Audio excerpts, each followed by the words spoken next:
Livro Há um Milagre em Sua Casa. A solução de Deus começa com o que você tem.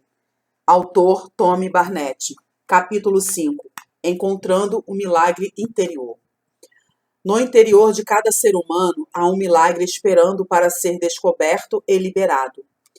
Não são poucos os pastores que me perguntam como consigo motivar e desenvolver o potencial nas pessoas que trabalham comigo.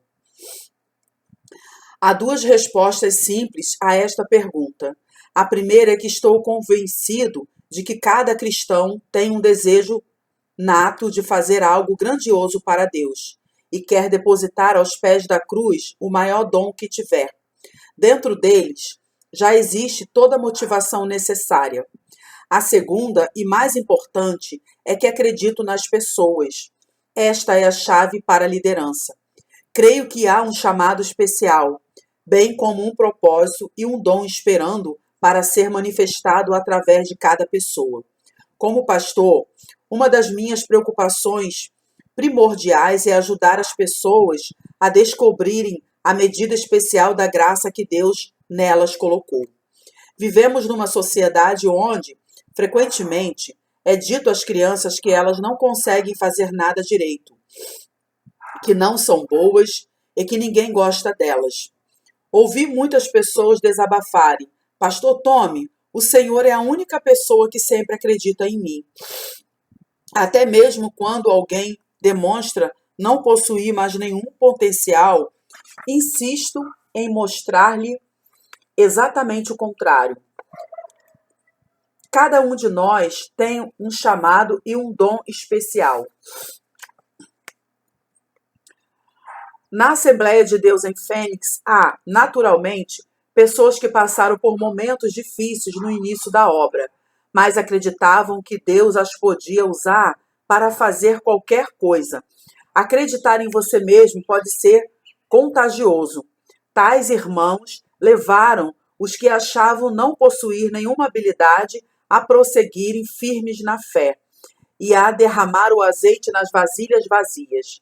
E, assim, os milagres começaram a acontecer dentro deles. De repente, aqueles que julgavam nada ter de especial começaram a acreditar que podiam fazer grandes coisas também. Centenas de conferências evangélicas são realizadas atualmente.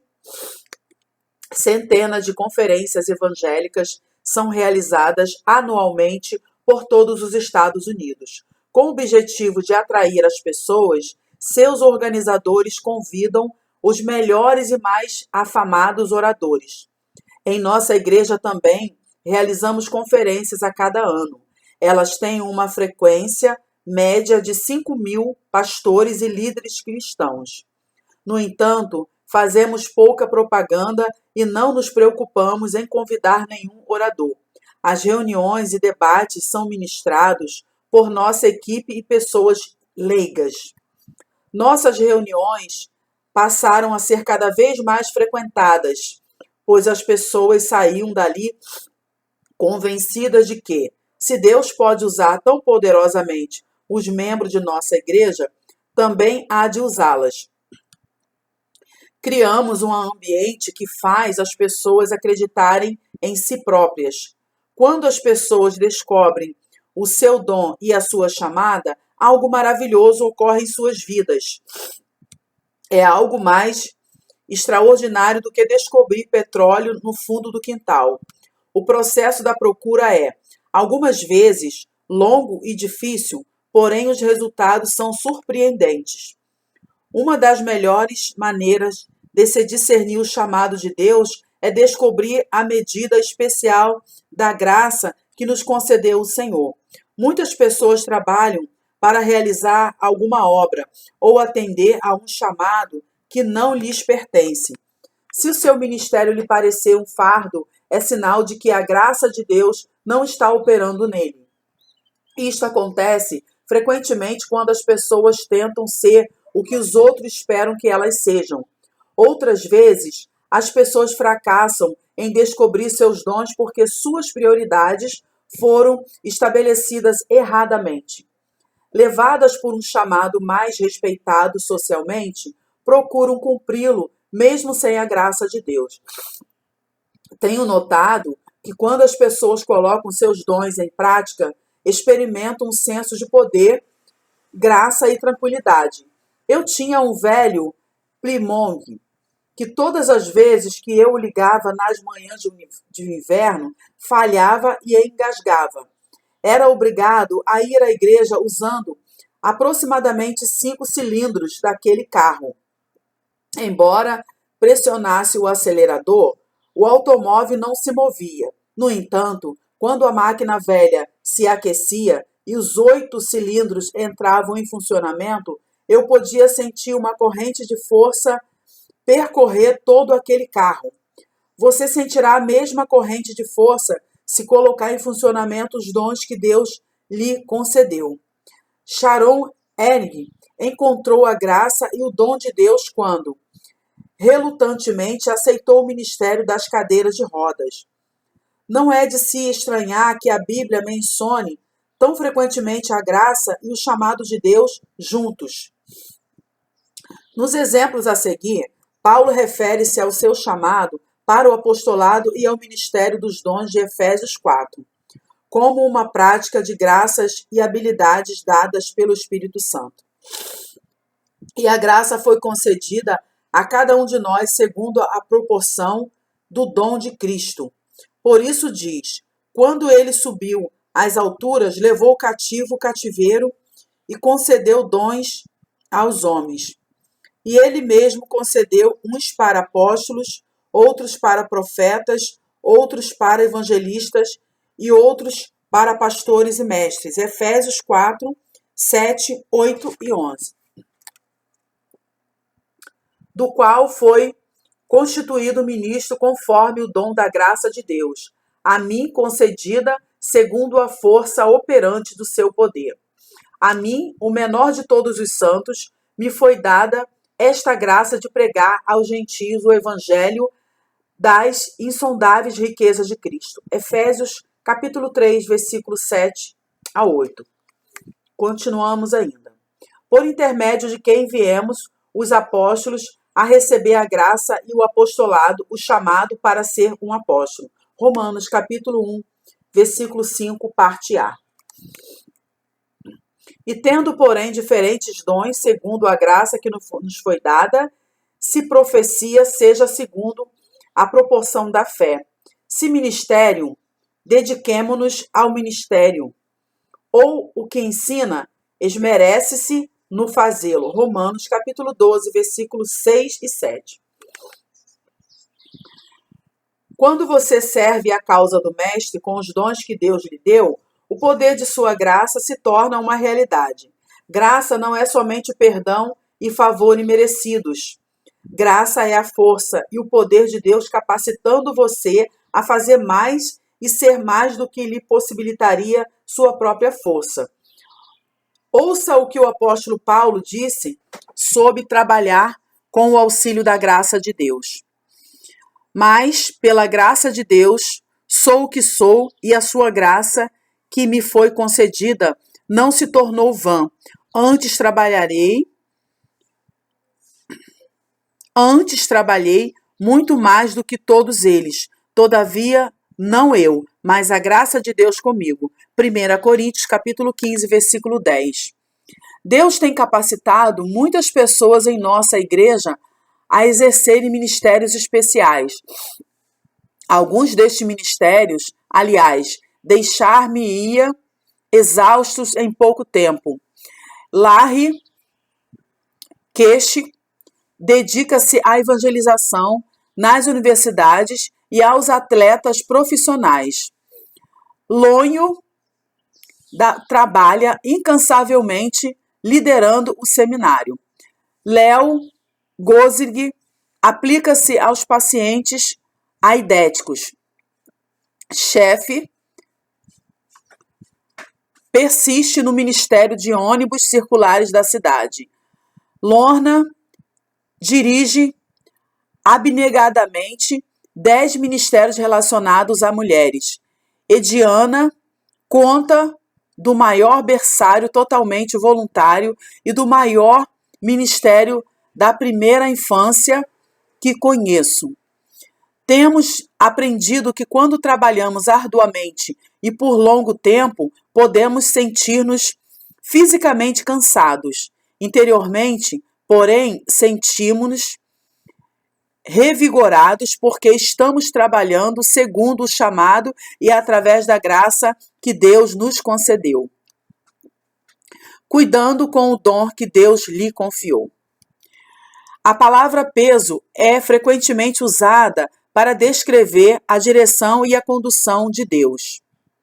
Sinto um peso pela China, disse uma pessoa, e o meu peso é pela África, disse outra. O que elas querem dizer com peso é que sentem desejo e compaixão em ajudar um determinado grupo de pessoas. Embora sinta compaixão por muitos grupos de pessoas, não sou levado a fazer-lhes algo pelo peso, porque este tem de estar em sintonia com o meu chamado. Tenho encontrado pesos que vêm e que vão, porém o sentimento do chamado permanece. Por exemplo, não sinto um grande peso para acordar às 5 horas da manhã para orar, porém sinto-me chamado a isso. Deste modo estou de pé. A palavra peso é encontrada por toda a Bíblia em sua forma grega e hebraica. No entanto, em quase todo caso, ela possui uma conotação negativa, denotando que um peso é algo que você não deseja ter. A referência mais notável no Novo Testamento é a de Jesus. Neste caso, a palavra peso é traduzida por fardo, porque o meu jugo é suave e o meu fardo é leve. Mateus 11:30. Várias referências são feitas no Antigo Testamento ao peso da palavra do Senhor, mas em nenhum caso o peso refere-se à compaixão do profeta pelo povo para o qual foi chamado.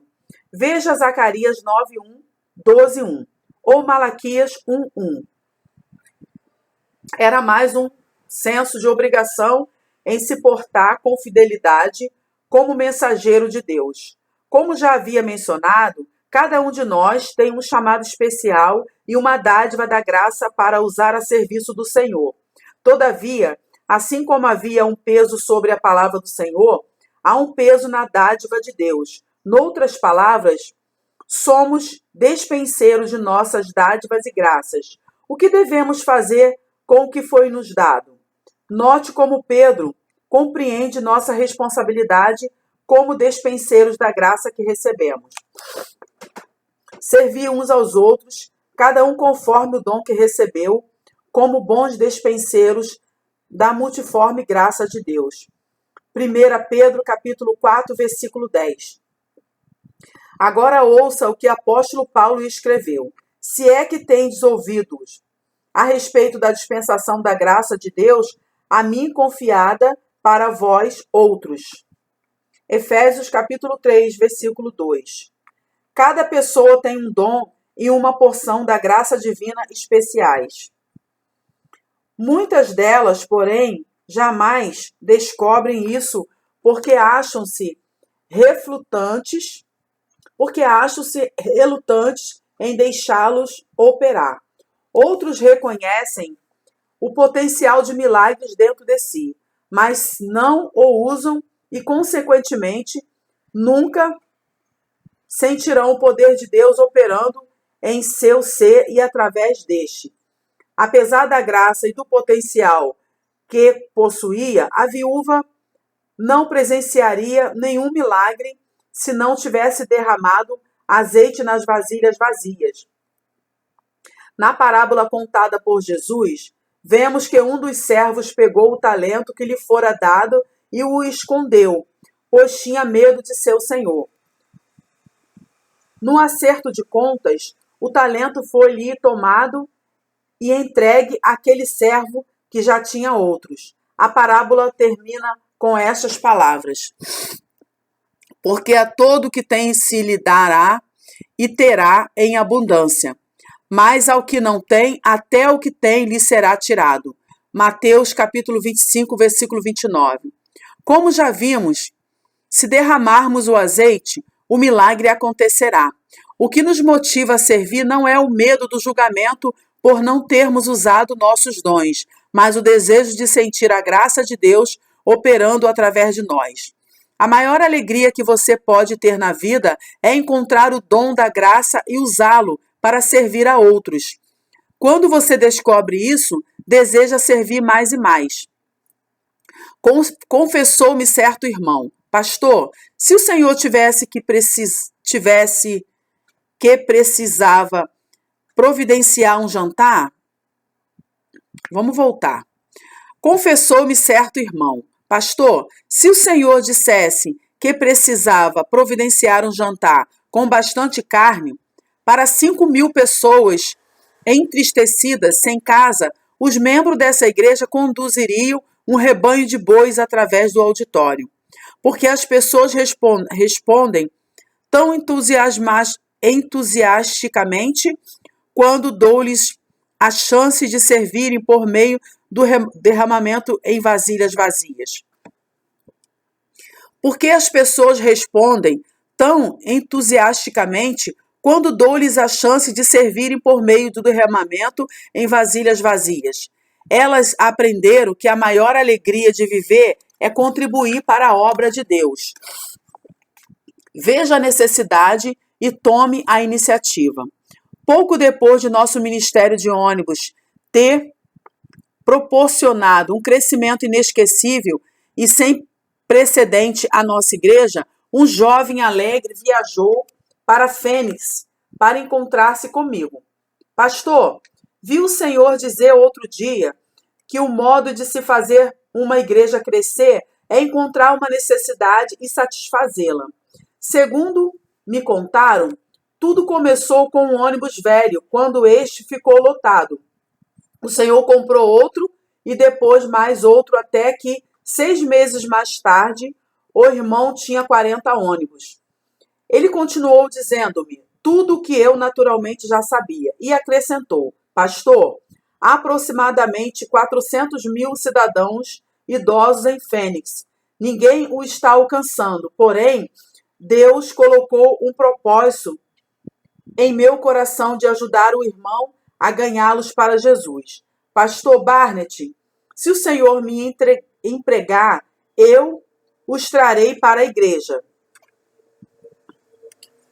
Minha resposta inicial quase me fez perder o milagre que Deus tinha para mim. Eu não tenho recursos para isso, respondi. Então trabalharei de graça, disse Kate Buchanan. Bem, foi difícil continuar com aquele acordo. Durante os anos seguintes, Kate tornou-se um êxito fenomenal e desenvolveu um grande ministério. Por causa de Kate, encontrei-me indo sucessivamente ao conselho, pedindo-lhes para comprar mais ônibus. O mesmo acontece nos negócios. Tom Peters e Robert, em seu best-seller In Search of Excellence, Lesson from America, Bert's Wright, Compartness, revela que o êxito nos negócios vem do reconhecimento das necessidades. Um engenheiro da companhia 3M cantava no coral de uma igreja e sentiu a necessidade de um marcador de páginas que não caísse do inário. Durante meses tentou desenvolver o problema. Como resultado, temos hoje os blocos de cartas da 3M, que se tornaram indispensáveis àqueles que trabalham em escritórios. Os últimos presidentes e executivos padrão da 3M foram homens que souberam reconhecer as necessidades e lançaram os produtos certos para supri-las. Apesar de não suprirem as necessidades que Deus colocou diante delas, algumas pessoas desejam fazer algo grandioso para Ele, tanto no ministério como nos negócios. Êxito e posição não serão concedidos a você. Ninguém Ninguém lhes está preparando um convite para ser o líder de um grande ministério ou presidente de uma grande corporação. Algumas pessoas acham que só poderiam fazer grandes coisas se estivessem numa posição de destaque. Porém, a posição não o tornará grande. Você pode aceitar qualquer emprego ou qualquer ministério e fazê-lo desenvolver, se você tão somente detectar a necessidade e procurar superá-la. Se você praticar este princípio, será capaz de presenciar um trabalho maravilhoso em sua vida. Não se preocupe como superar a necessidade. Apenas prossiga com fé, e Deus lhe mostrará como. Veja a necessidade e tome a iniciativa. Encontre-se, você está lá, em algum lugar. Não gosto de usar as expressões chamado ao ministério ou chamado a pregar, pois dão a entender que o ministério é algum tipo de posição especial que deve ser exercido apenas por uns poucos selecionados. De uma maneira ou de outra, todos fomos chamados para ser ministros de Jesus Cristo e para pregoar as boas novas. Você não é uma pessoa insignificante. Deus tem um propósito especial para a sua vida, e somente você pode cumpri-lo. Ninguém mais poderá fazê-lo. Talvez haja mais alguém para assumir aquele emprego, para casar com aquele homem ou compartilhar o evangelho com aquela pessoa entristecida. Mesmo que haja esse alguém, não será capaz de cumprir este propósito tão bem quanto você. Tenho esposa e 3 filhos, e cada um deles me ama de uma maneira diferente. Cada um me encoraja, desafia e me alegra de uma maneira tão especial que eles jamais poderiam ser substituídos. Se você não amar a Deus, nem o louvar, outra pessoa o fará. Porém, não exatamente como você o faria. Deus reservou-lhe uma tarefa específica e nela quer ver o seu toque especial. Sim, outros poderão executá-la, mas não serão capazes de dar a essa tarefa aquele algo mais que só você tem. Numa pequena cidade do sudoeste dos Estados Unidos, um homem estava esculpindo uma estátua numa grande tora de madeira. Finalmente, aquele tronco tomou a forma de Abraham Lincoln. Um garoto que havia acompanhado a obra desde o início.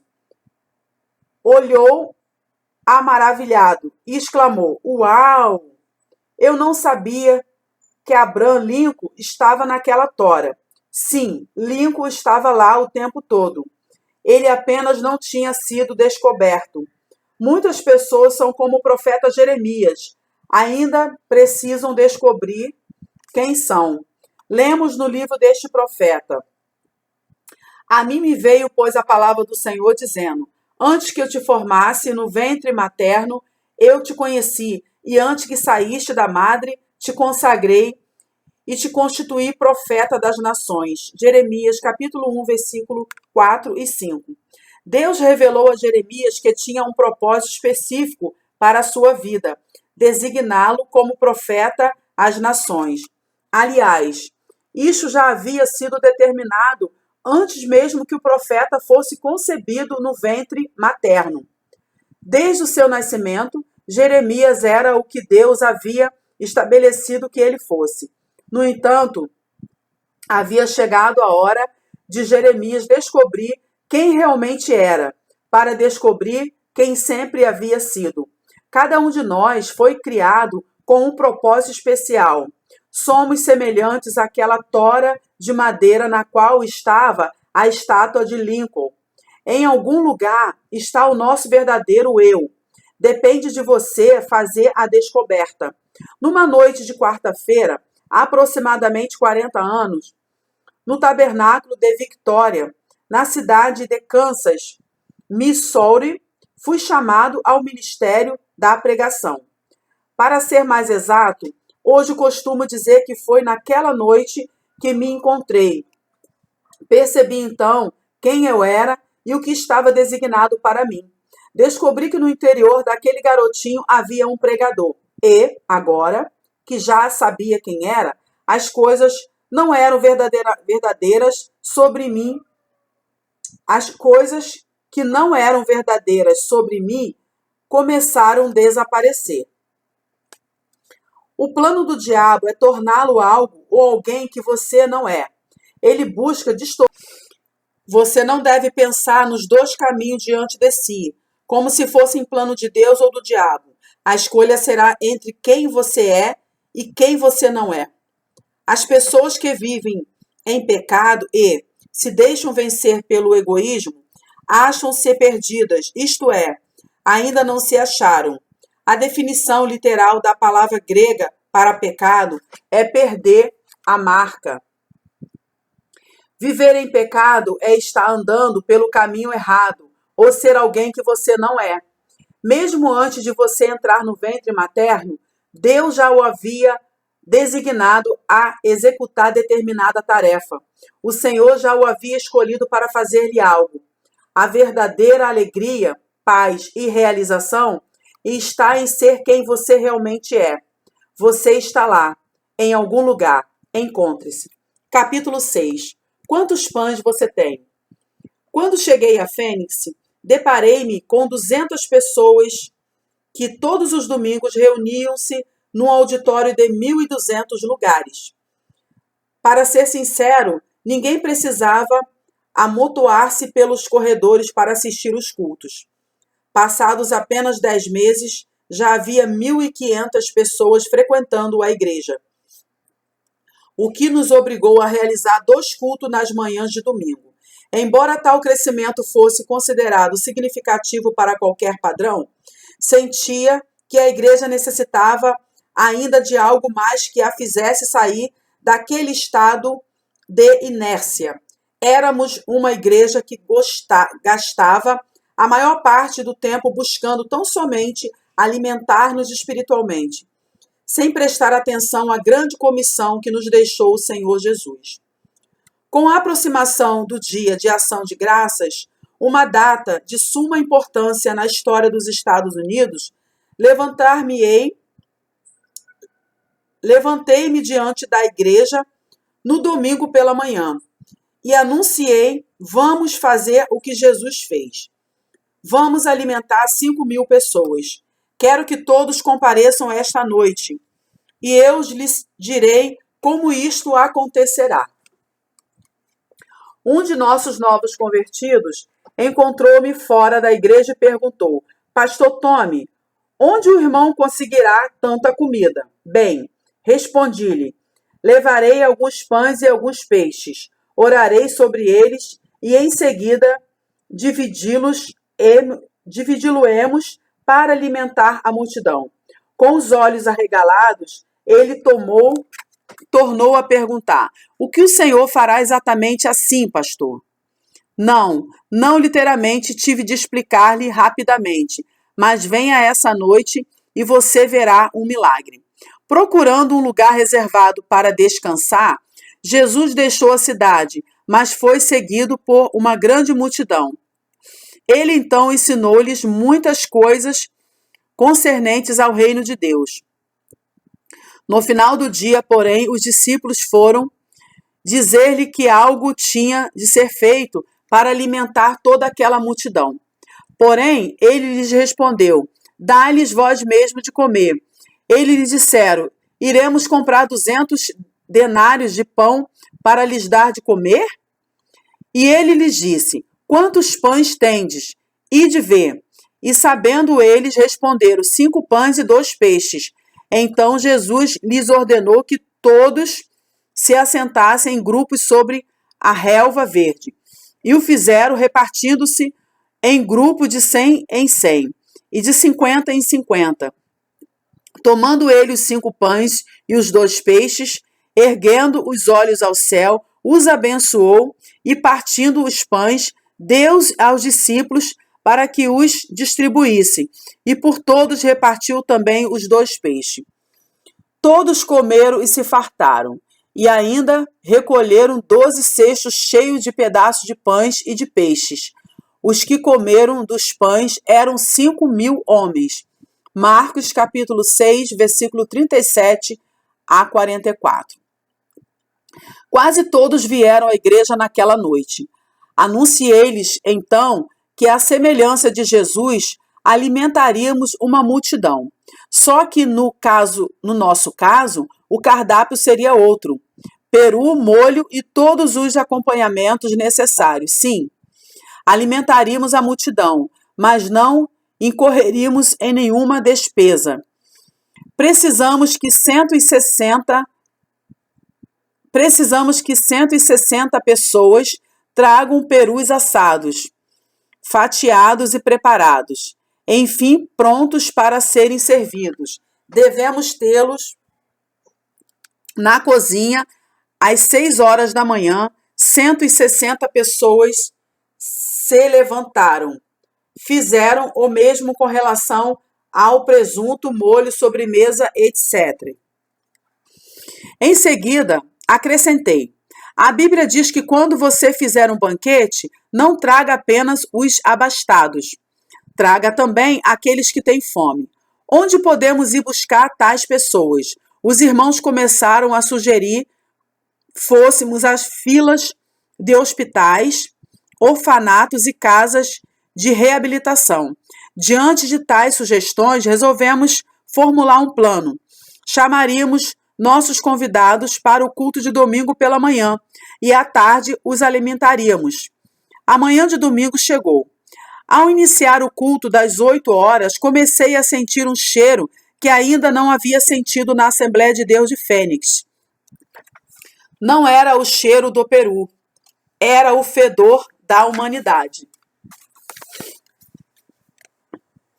O auditório estava repleto. Só na galeria havia entre 400 e 500 pessoas imundas. Jamais vira gente tão suja em minha vida. Elas traziam consigo suas mochilas e sacos de dormir. Algumas faziam-se acompanhar por seus cães. Ouvi alguns membros do conselho de nossa igreja fazer o seguinte comentário: desde que Barnett está aqui, a igreja tem sido 2 cachorros. Naquela manhã, preguei sobre como o rei havia coberto o caminho de amor. Disse-lhes que a comida naquele dia fora preparada com amor. Os ônibus andaram com amor e o caminho de volta para Deus estava coberto de amor. A resposta foi pronta e surpreendente. Fiquei surpreso com os visitantes de nossa igreja naquele domingo. Mesmo na Índia, não tinha visto pessoas tão sujas. Os irmãos também estavam chocados. Alguns podiam considerar aquelas pessoas como o flagelo e a miséria da cidade, mas Deus não. No culto seguinte, havia mais gente ainda, e constatamos não ser possível acomodar toda aquela assistência no templo. Eu não sabia, mas nos arredores de nossa igreja, os parques estavam cheios de transeuntes que tinham vindo ao Arizona para a temporada de inverno. Para não desperdiçar nenhuma oportunidade, nosso pessoal saiu e convidou-nos a visitar nossa igreja. E mais uma vez o templo ficou repleto. Como não podíamos colocar todos para dentro, enviei muitos obreiros aos estacionamentos para reunir aquelas pessoas em pequenos grupos e pregar-lhes a palavra de Deus. Depois, elas foram conduzidas para a fila da refeição. Naquele dia, havia 6.700 pessoas na igreja. O evento tomou tal dimensão que ocupou a primeira página do jornal local. Percebendo que uma coisa grandiosa estava acontecendo, outras igrejas se reuniram e decidiram fazer o maior domingo da alimentação das multidões. O jantar seria tão grande que certamente iriam para o livro Guinness de Recordes Mundiais. Eles alugaram um campo de futebol e fizeram com que os principais hotéis cedessem seus cozinheiros-chefes. além dos alimentos e dos equipamentos necessários. Naquele dia de ação de graças, a mídia local deu toda a cobertura ao domingo da alimentação das multidões. No entanto, acabaram tendo apenas 3.000 pessoas. Sabe por quê? Eles tentaram alimentar pessoas que já estavam alimentadas. Enquanto isso, continuávamos a despejar azeite nas vasilhas vazias. Desde então, não paramos mais de alimentar as multidões.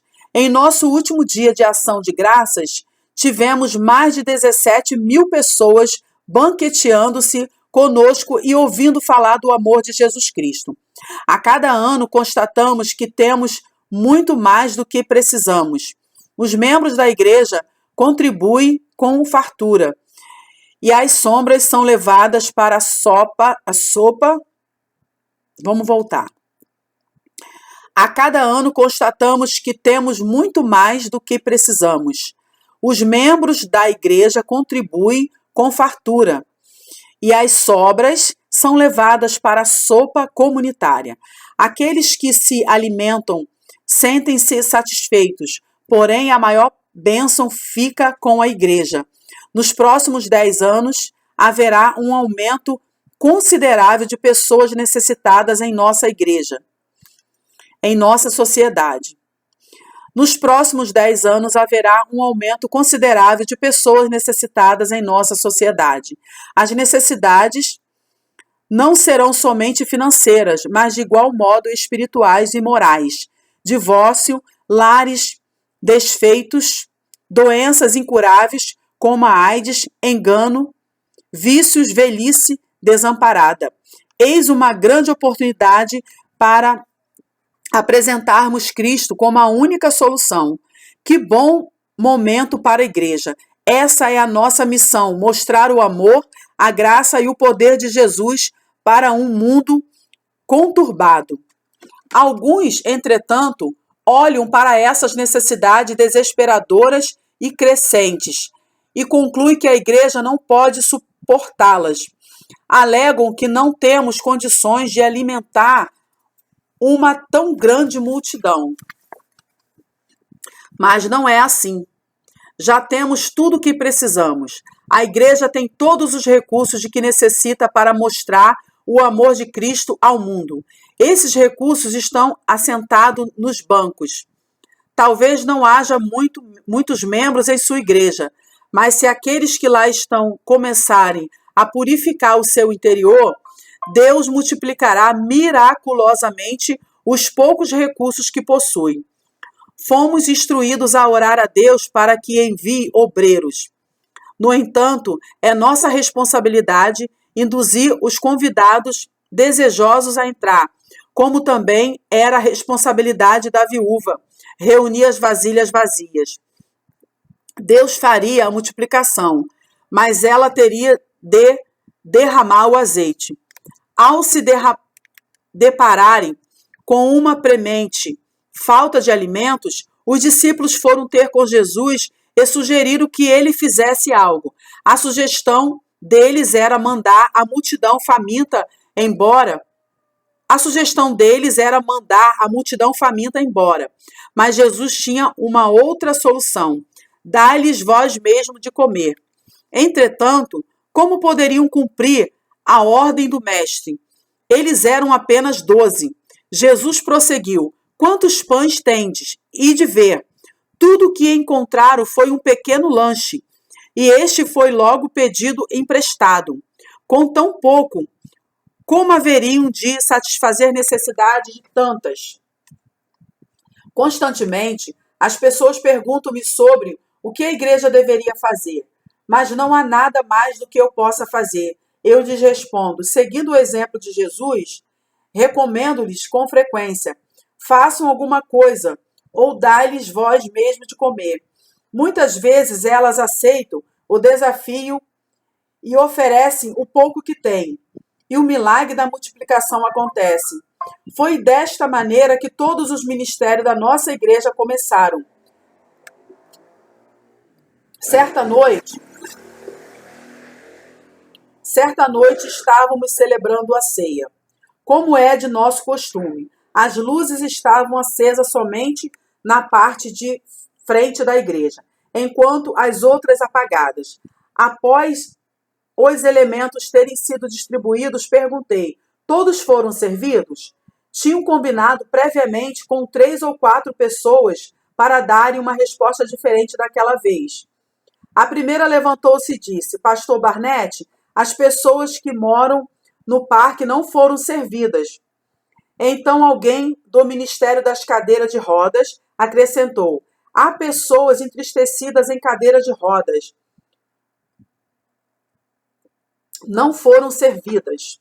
Depois desses irmãos terem se levantado e declinado as necessidades de suas respectivas áreas, os outros começaram a seguir-lhes os exemplos e apontar aqueles que ainda não haviam sido servidos. Naquela noite, novos ministérios surgiriam em nossa igreja, porque os presentes conscientizaram-se de que haviam pessoas lá fora que ainda não tinham sido servidas pela igreja.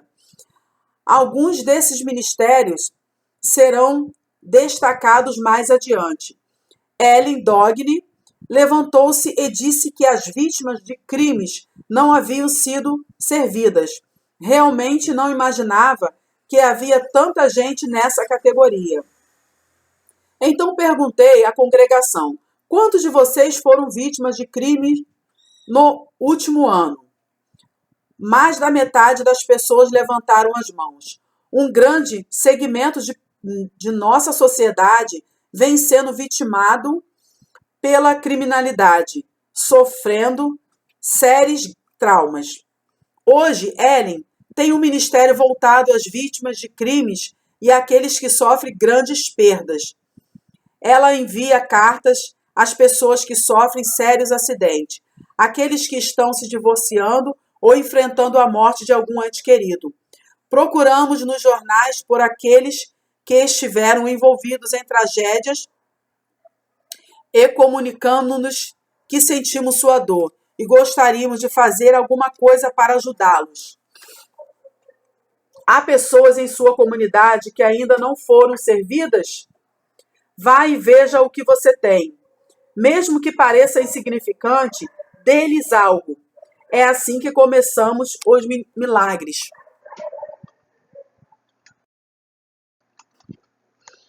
Há alguém aí que sente como se tivesse perdido o primeiro amor? Há alguém que não sente mais a alegria da salvação e cuja adoração haja se tornado rotineira?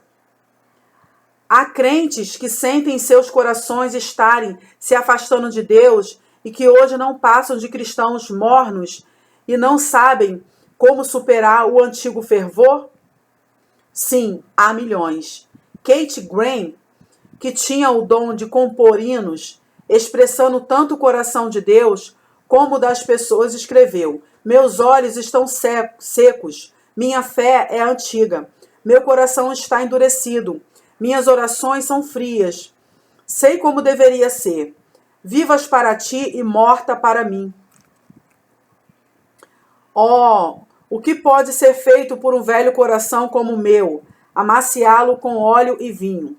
O óleo és tu, teu espírito de amor. Por favor, lava-me novamente no vinho de teu sangue. Se essa descrição lhe serve, não se sinta condenado. O mundo no qual vivemos exerce continuamente uma influência negativa em cada cristão. E todos nós, seja num grau ou no outro, enfrentamos um problema específico. Paulo escreveu em sua carta aos Coríntios que essas tentações eram comuns e todas as pessoas, mas que Deus nos proveria certamente um meio de escape. 1 Coríntios capítulo 10, versículo 13. Para alguns, é desencorajador pensar que, tendo perdido o primeiro amor, jamais o encontrarão. Mas as Escrituras não dizem que perderam o primeiro amor, mas que o abandonaram. Apocalipse capítulo 2, versículo 4. Quando você perde coisas, às vezes elas nunca mais são encontradas. Se você abandona algo, porém, pode voltar a ele. Basta apenas lembrar-se do caminho. Como cristãos, todos desejamos ter a vida abundante de que Jesus falou, fluindo constantemente de nosso interior. Jesus mostrou como é essa vida abundante à mulher samaritana, junto ao poço de onde ela estava retirando água. João registra a conversa do mestre com aquela mulher. Quem beber desta água tornará a ter sede. Aquele, porém, que beber da água que eu lhe der, nunca mais terá sede, para sempre, pelo contrário. A água que eu lhe der será nele uma fonte a jorrar para a vida eterna. João capítulo 4, versículo 13 e 14. Soa bem, não? Mas como se dá isso em minha vida? Você pode perguntar, se você colocou sua fé no sangue de Jesus derramado na cruz pelos seus pecados, e se também aceitou a Jesus Cristo como seu Salvador, o Espírito Santo já habita em você. Ele é aquela água viva que jorra do seu interior. Você não precisa buscá-la em qualquer outro lugar. Ela está dentro de você. Encontre-se para que a sua vida espiritual seja renovada. Se a fonte parou de fluir, não é porque a água viva acabou, mas porque a fonte está obstruída. Você precisa desobstruir a passagem. Muitos fatores podem causar vazio espiritual, mais do que podemos mencionar aqui. Muitos fatores podem causar vazio espiritual, mais do que podemos mencionar aqui. Há, todavia, alguns princípios simples do reino, que muitas das vezes passamos por cima, que quando descobertos e aceitos, capacitam-nos a lidar efetivamente com muitos outros problemas. Sei que isso não é um conceito novo, já o mencionei e farei novamente. É simples, mas fundamental para... Vamos voltar aqui. Sei que isso não é um conceito novo, já o mencionei e o farei novamente. É simples, mas fundamental para a existência do reino. É essencial para se manter as águas vivas fluindo. No entanto, é contrário ao nosso modo de pensar ainda tão natural. Jesus expressou esse princípio de diversas formas. Se você quiser viver, deve morrer. Mateus 10, 39. Se quiser ser grande, torne-se servo de todos. Mateus 23, 11. Se quiser ser exaltado, humilhe-se. Mateus 23, 12. E mais bem-aventurado é dar do que receber. Atos 20, 35. João registra ainda mais alguns ensinamentos de Jesus sobre a água viva. Se alguém tem sede, venha a mim e beba. Quem crer em mim, como diz a Escritura, do seu interior fluirão rios de água viva. João capítulo 7, versículo 37 e 38. Beba um gole e torne-se uma fonte. Isso é milagre. O azeite da viúva continuou a fluir à medida que ela o derramava sobre as vasilhas vazias. É a falta do uso que obstrui a fonte. Quando você salva a sua vida, ao invés de perdê-la, acumula ao invés de dar. E espera ser servido, ao invés de servir. O azeite da alegria seca-se em sua vida. O remédio para seu vazio? Comece a servir e a dar o que você tem. Encontre algumas vasilhas vazias e derrame o azeite. Você pode achar que possui tão pouco para dar e que deve guardar esse pouco para si e para sua família. A viúva de Sarepta enfrentou a mesma situação. Ela possuía apenas o suficiente para ela e seu filho. Esperava preparar a sua última refeição e morrer, mas, pela fé, entregou o que tinha.